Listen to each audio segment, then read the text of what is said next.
Hello all! It was a busy week for cyber vulnerabilities.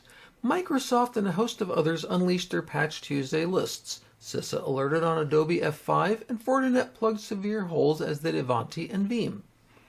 This email and video commentary is from the RedDotSecurity.news website, which contains a plethora of links to other items not mentioned here that are worth skimming to see if they interest you or pertain to your particular environment or of those you support.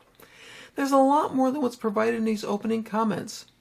So, on to the headline news. Adobe Experience Manager, or AEM, needs patching. The graphics giant wrote, "This update addresses critical vulnerabilities that could lead to arbitrary code execution and arbitrary file system read." Their alert also mentioned that proof of concept code to exploit it already existed at the time of them releasing the patch. Well, now CISA has added this defect to their known exploited vulnerabilities catalog, or KEV, so patch quickly. F5 Inc. has revealed that suspected Chinese cyber criminals have stolen the source code for their big IP products and had access to their network for at least a year. CISA has ordered all agencies to update or unplug all of their F5 OS, Big IP TMOS, Big IQ, and BNK CNF devices by October 22nd. The criticality of this gargantuan breach cannot be overstated. If you have any of these products in use, patch immediately. Fortinet released their usual wave of massive vulnerability patches again this month. FortiOS, FortiPAM, and FortiSwitch Manager all have critical defects that could allow a threat actor to bypass authentication and execute code on affected systems. And while they weren't specifically called out in our linked articles, there were also a large swath of Forti products listed in their October 14th Forti Product Security Incident Response Team, or PSIRT, update list. Be sure to check for your Forti stuff for updates. Ivanti patched 13 flaws in Endpoint Manager. Details from the vendor says that they released updates to fix 2 high-severity and 11 medium-severity vulnerabilities in Ivanti EPM. Successful exploitation could lead to privilege escalation or remote code execution. Ivanti is not aware of any current active exploitation, so patch soon. Microsoft graced us with a whopping 175 updates to fix security defects, product flaws, and stability issues. There were also 6 0-days addressed, which obviously should be considered a high priority to get patched in your enterprise since they are already under active exploitation.